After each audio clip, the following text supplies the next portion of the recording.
घरोघरी मातीच्या चुली या मालिकेच्या आजच्या भागामध्ये आपल्याला इथे आता असं पाहायला मिळतं की इकडे जानकीने ऐश्वर्याचा गळा पकडलेला असतो आणि ती ऐश्वर्याला म्हणत असते, ऐश्वर्या हे बघ, मला माहिती आहे की तुला ही गोष्ट पक्की माहीत होती की हा फोटो माझ्या आईचा आहे, तरीसुद्धा तू हा फोटो तुझ्याजवळ ठेवलास. याचा अर्थ नक्कीच तुला माझ्या आईबद्दल काहीतरी माहीत आहे. काय माहिती आहे तुला माझ्या आईबद्दल ते सांग. ऐश्वर्या हे बघ, मला माझ्या आईबद्दल सांग. माझ्या आईबद्दल जाणून घेण्यासाठी मी काहीही करू शकते. तू उगाच माझा अंत पाहू नकोस. ऐश्वर्या जानकीला ढकलून तिकडनं पळून जाण्याचा प्रयत्न करत असते, पण जानकी पुन्हा ऐश्वर्याला पकडते आणि ऐश्वर्याला म्हणते, ऐश्वर्या बोल. हे बघ, मी तुला सोडणार नाही जोवर तू माझ्या आईबद्दल मला सांगत नाही. तो फोटो मला तुझ्या पर्समध्ये सापडला, याचा अर्थ नक्कीच तुला तिच्याबद्दल काहीतरी माहीत आहे. तू लवकर मला माझ्या आईबद्दल सांग, नाहीतर खरंच मी तुझा जीव घेईन. तू माझा अंत बघू नकोस. ऐश्वर्या बोल, जीवाला मुकशील. त्याबरोबर आता ऐश्वर्या मरायला येते आणि मग ती शेवटी फक्त इतका शब्द बोलते, पार्वती पार्वती. त्याबरोबर जानकी ऐश्वर्याचा गळा सोडते, तर ऐश्वर्या ही जानकीला धक्का मारते आणि तिकडनं खोलीच्या बाहेर पळून जाते. त्यानंतर आपण असं पाहतो की इकडे लताबाई ह्या मंदिरात आलेल्या असतात. मंदिरात येऊन त्या आता देवीआईसमोर नतमस्तक होतात आणि देवीआईला म्हणत असतात की देवी, मला माफ कर, माझं चुकलं. अगं, या घरात मी नाटक करायला आलो होते पार्वती म्हणून, पण घडलं काहीतरी विपरीत. अगं, माझ्यामुळे आज त्या बिचाऱ्या जानकीचं घर मोडलं. मी आल्या दिवसापासून तिने माझी काळजी घेतली, माझ्यावर माया केली, फक्त माया. पण मी काय केलं, मी तिला फसवलं. आज माझ्यामुळे ती पोर दुखावली गेली आणि म्हणून ती माझ्यावर आता संशय घ्यायला लागली. मला पोलिसांच्या ताब्यात देईन असं म्हणाली आज ती पोर मला. पण मला देवीआई पोलिसांच्या ताब्यात नाही गं जायचं. मला नाही जायचं तुरुंगात. मला माझ्या मुलीला, माझ्या बबडीला एकदा तरी भेटायचं आहे गं. डोळे भरून बघायचं आहे मला माझ्या मुलीला. तू सुद्धा एक आई आहेस आणि मी सुद्धा. मला माझ्या मुलीची भेट घालून दे देवीआई. माझ्या मुलीची भेट घालून दे. माझ्या पाठीशी उभी राहा. माझ्या हातून पाप झालं, खूप मोठं पाप. मी एक कुटुंब मोडलं, पण माझी चूक नव्हती या सगळ्यात. असं सुद्धा आता ती बोलत असते. परत अचानक खूप जोरजोराने वारा यायला लागतो. देवीच्या पुढ्यातली फुलं हलतात आणि आता जोरजोरात घंटानाद व्हायला लागतो. नेमकं हे सगळं काय होतं आहे हे काही आता तिला कळत नसतं. तर आता ती देवीसमोर हात जोडून तशीच उभी राहते. तरी जोरजोरात हवा इतकी येत असते की आता हळूहळू लता मागे मागे जाते आणि एका प्लेटजवळ जाऊन तिथे बसते आणि तिथेही ती हीच प्रार्थना करत असते की माझं चुकलं, मला माफ कर देवीआई. मी हे असं नको वागायला हवं होतं, पण मी खरंच सांगते, माझ्याकडे काहीच पर्याय नव्हता. मी माझ्या मुलीला भेटण्यासाठीच हे सगळं केलं होतं. मला वाटलं नव्हतं याचे हे परिणाम होतील.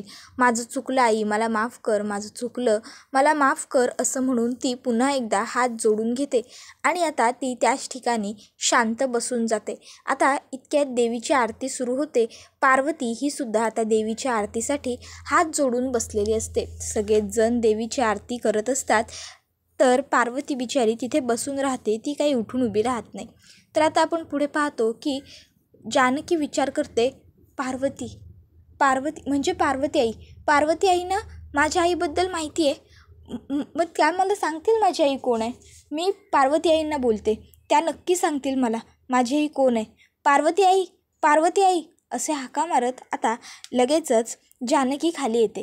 जानकी पार्वतीला तिच्या खोलीत बघते, पण खोलीत काही पार्वती नसते. इतक्यात ऋषिकेश समोरून येतो आणि जानकीला विचारतो, जानकी काय झालं, तू का अशा हाका मारतेस आईच्या नावाने. त्यावर जानकी सांगते, काही नाही, पार्वती आई त्यांच्या रूममध्ये नाही आहेत ना, म्हणून शोधत होते. त्याबरोबर ऋषिकेश म्हणतो, अगं असेल इथेच घरात कुठेतरी.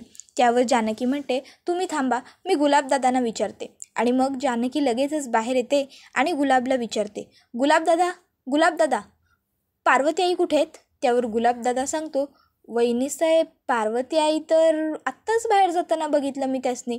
त्याबरोबर लगेचच जानकी म्हणते, बाहेर जाताना. त्यावर गुलाब सांगतो, हो. त्यावर जानकी म्हणते, एवढ्या रात्री. इतक्यात त्या ठिकाणी ऋषिकेश येतो आणि काय झालं जानकी, का ओरडतेस असं विचारतो. त्यावर जानकी म्हणत असते, अहो बघा ना, पार्वती आई आत्ता कुठेतरी बाहेर गेल्यात एवढ्या रात्रीच्या. त्यावर आता ऋषिकेश म्हणतो, काळजी नको करू, इथेच असेल कुठेतरी. आपण एक काम करू, आपण तिला शोधू. तू इकडे जा, मी तिकडे जातो. गुलाब तू इकडच्या साईडला बघ. गुलाबसुद्धा ठीक आहे म्हणतो, हातातलं काम लगेच टाकतो आणि तिघंही पार्वतीला शोधायला निघतात. जानकी थोडा पुढे येईपर्यंत पार्वती आई अशा हाका मारते आणि नंतर लताबाई थांबा, लताबाई या इकडे, कुठे असाल तिथून, अशा हाका मारते. तर आता इथे गुरुजी हे पूजा घेत असतात. तर जानकी ही रस्त्याने लताबाईंना शोधत निघालेली असते. ऋषिकेशसुद्धा शोधत असतो आणि तो आई अशा जोरजोराने हाका मारत असतो. तर जानकी रस्त्यात सापडणाऱ्या प्रत्येक व्यक्तीला विचारत असते. इतक्यात तिला आता सेम पार्वतीच्या गुलाबी रंगाच्या साडीसारखी साडी नेसलेली बाई सापडते. ती लगेचच त्या बाईकडे येते आणि तिला मागून लताबाई अशी हाक मारत मागे फिरवते. पण ती लता नसून दुसरीच कोणीतरी असते. तर आता इथे लता ही प्रार्थना करत करत बेशुद्ध झालेली असते. इतक्यात आता त्या ठिकाणी जानकी मंदिरात पोहोचलेली असते. जानकी मंदिरात येते. मंदिराचे गुरुजी जानकीला बघतात. आरती करून झालेली असल्यामुळे ते बाहेर येतात आणि जानकीला म्हणतात, काय गं जानकी, आज आरतीला नाही आलीस ना? ही घे आरती घे. त्याबरोबर जानकी आरती घेते आणि मग ती गुरुजींना विचारते, गुरुजी मी आमच्या पार्वती आईंना शोधते, तुम्ही बघितलंत का? गुरुजी म्हणतात, पार्वती आई? त्यावर जानकी सांगते, म्हणजे मी एका बाईंना शोधते. त्या बाईंना गुलाबी रंगाची साडी नेसल्यात, भुरे केस आहेत त्यांचे, जरा पांढरे भुरे, मंगळसूत्रही आहे गळ्यात, हातात हिरवा चुडा आहे. बघितलं का तुम्ही? अशा 60च्या आसपासल्या वयातल्या आहेत. त्याबरोबर लगेचच आता गुरुजी म्हणतात, 60च्या आसपास, भुरे केस, गुलाबी साडी, हो पाहिलं आहे मी अशा बाईंना, मंदिरात बसल्यात बघ आतमध्ये, बघ बरं तू, त्याच आहेत का या बाई? त्यावर जानकी म्हणते, मी बघते गुरुजी. आणि ती आतमध्ये येऊन बघते तर काय, आता तिच्या समोर जी बाई बसलेली असते ती लताच असते. आता लताला बघते जानकी. लताचे डोळे बंद असतात. जानकीला माहीतच नसतं की लता बेशुद्ध आहे. जानकी लताला म्हणत असते, माझ्या घराची वाटोळी तुम्ही केली, माझं घर फोडलं आणि आता इथे येऊन देवीच्या दारात निवांत झोपलाय. काहीच वाटत नाही का हो तुम्हाला हे असं वागताना? माझ्या घराची वाताघात केलीत, अचानक कुठून माझ्या आयुष्यात आलात काय माहिती, आणि माझं संपूर्ण आयुष्य खराब करून टाकलं. काहीच वाटलं नाही का हो तुम्हाला हे सगळं वागताना, असं करताना? का केलं हे सगळं तुम्ही? कशासाठी? काय गरज होती तुम्हाला हे सगळं करण्याची? त्या ऐश्वर्याच्या सांगण्यावरून केलं ना? शी, खरंच मलाही कळत नाही आहे की मी काय बोलते आणि कोणाशी. पण आज मी तुमच्याकडे या गोष्टीसाठी नाही आलेली लताबाई. खरंच मी तुम्हाला जाब विचारायला किंवा दोष द्यायला नाही, तर मी आज तुम्हाला इथे भेटायला आली आहे ते माझ्या आईबद्दल विचारायला. माझी ती आई जिला मी लहानपणापासून कधीच नाही भेटलेले, मी तिला कधीच नाही पाहिलेलं. मला आजपर्यंत वाटायचं की मी अनाथ आहे, मला आईच नाही आहे. पण असं नाही आहे, मला आहे आई, आणि ती तुम्हाला माहिती आहे कुठे येते. लताबाई, मला ना ऐश्वर्याच्या पर्समध्ये तो माझ्या आईचा आणि माझा जुना फोटो सापडला आहे. मला माहिती आहे की तुम्हीच तो तिला दिला आहे, तिने तुमचं नाव घेतलं आहे आणि तुम्हाला माहिती आहे माझी आई कुठे आहे. सांगा ना लताबाई, तो फोटो तुमच्याकडे होता म्हणजे माझी आई कुठे आहे हे माहिती आहे ना तुम्हाला? लताबाई बोला ना, सांगा माझी आई कुठे आहे? आता जानकीला वाटत असतं लता डोळे मिटून बसली आहे, त्यामुळे जानकी तिला प्रश्न विचारत असते. लताबाई बोला ना, लताबाई अहो प्लीज बोला, कुठे आहे माझी आई? लता आता काहीच उत्तर देत नसते. जानकी म्हणत असते, सांगा हो लताबाई, भेटायचं आहे मला माझ्या आईला, डोळे भरून बघायचं आहे एकदा माझ्या आईला मला. आता जानकीला माहीत नाही आहे की लताच तिची आई आहे. जानकी पुढे येते आणि मग लताच्या पायांजवळ बसते आणि म्हणत असते, लताबाई, ओ लताबाई अहो बोला ना, माझी आई कुठे आहे? लताबाई. लता काहीच बोलत नसते, उलट ती डोळेही उघडत नसते.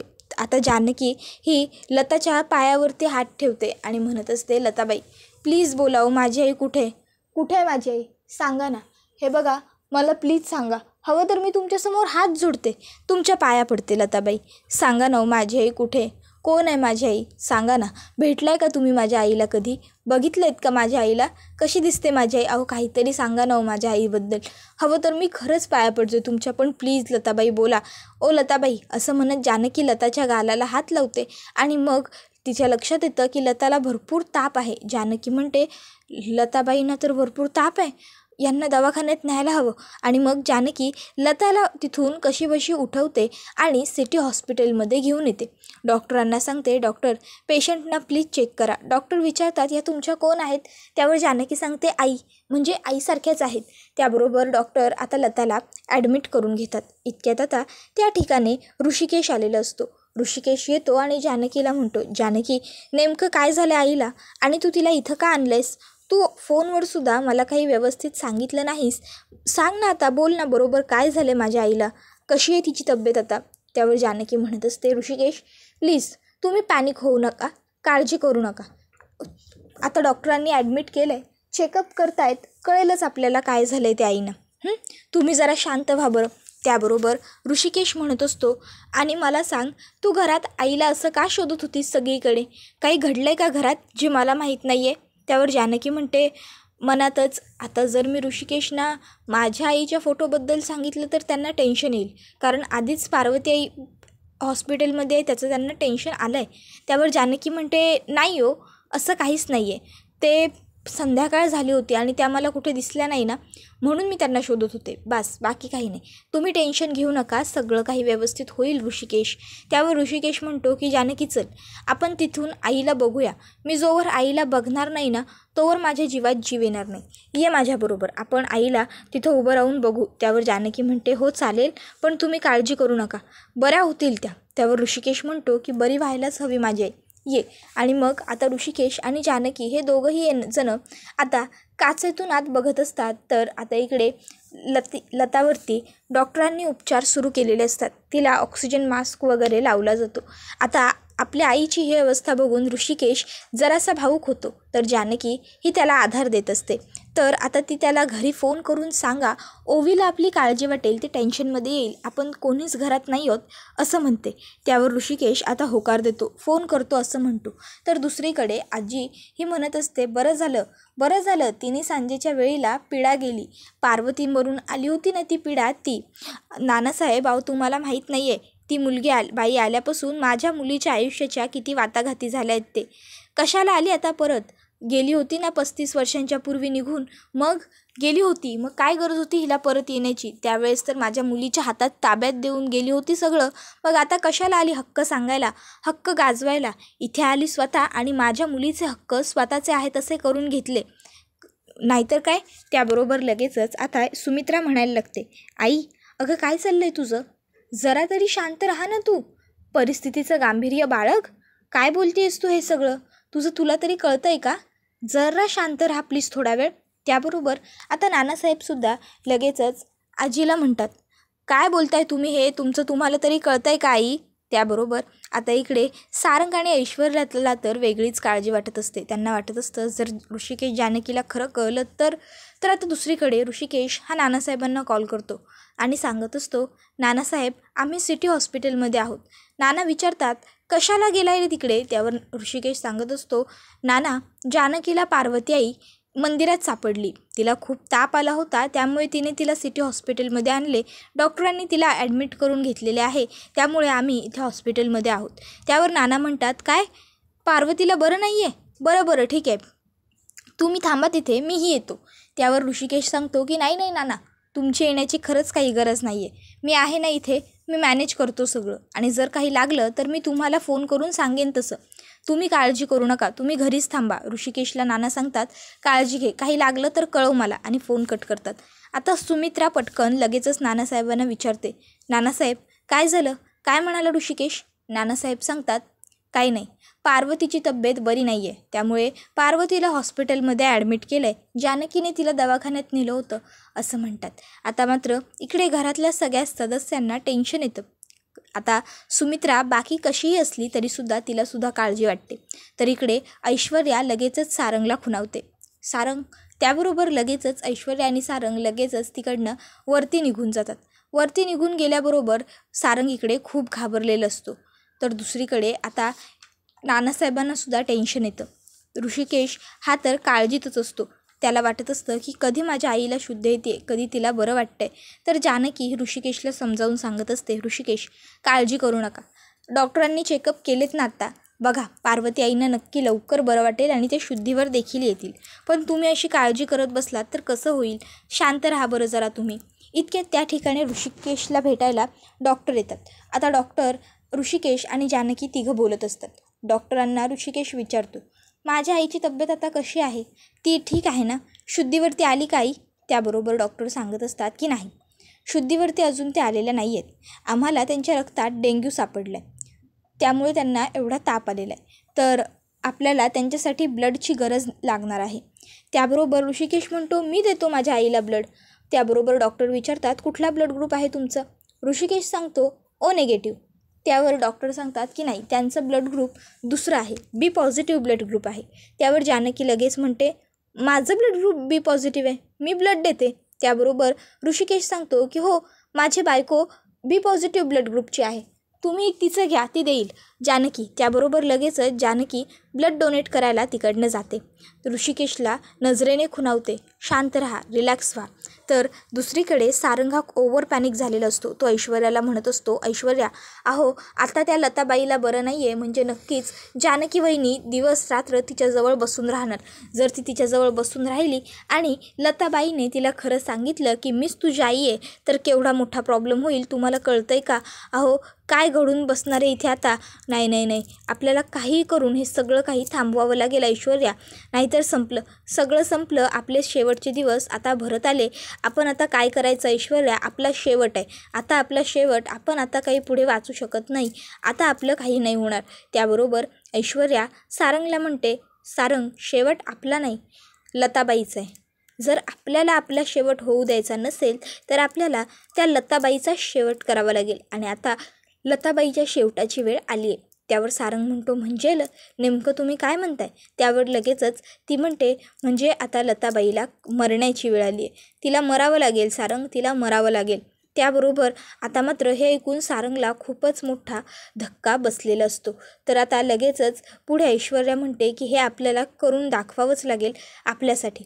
तर आता जानकी ही लताबाईंना ब्लड डोनेट करण्यासाठी झोपलेली असते आणि आता ती मनातल्या मनात म्हणत असते, लताबाई, तुम्ही जे मागाल ना ते मी तुम्हाला द्यायला तयार आहे, अगदी काहीही मागा, पण मला माझ्या आईचं नाव सांगा म्हणजे सांगा. मला माझी आई हवी आहे आणि माझ्या आईला शोधण्यासाठी मी काहीही करायला तयार आहे. जे सांगाल तुम्ही ते करायला मी तयार आहे. तर दुसरीकडे आता इकडे ऐश्वर्या विषाची बाटली घेते आणि म्हणत असते की एकदा का हे विष त्या लताच्या पोटात गेलं की त्या लताचा खेळ कायमचा संपणार आणि हे विष तिच्या पोटात जाणार म्हणजे जाणारच. मग त्यासाठी मला काहीतरी आयडिया करावी लागेल. मग काय, ऐश्वर्या आता लगेचच सिस्टर बनून तिथे आलेली असते आणि सिस्टर बनूनच ती आता तिथे हॉस्पिटलमध्ये ज्या औषधाच्या बाटल्या आहेत त्याची अदलाबदल करते. औषधाच्या बाटलीऐवजी ती विषाची बाटली ठेवते आणि जानकी आता ते औषध लताला पाजायसाठी आलेली असते. आता ती ते लताला पाजतसुद्धा असते आणि हा व्हिडिओ इथेच संपतो. व्हिडिओ आवडला तर व्हिडिओला लाईक करा आणि चॅनलवर नवीन असाल तर चॅनलला सबस्क्राईब करा. धन्यवाद.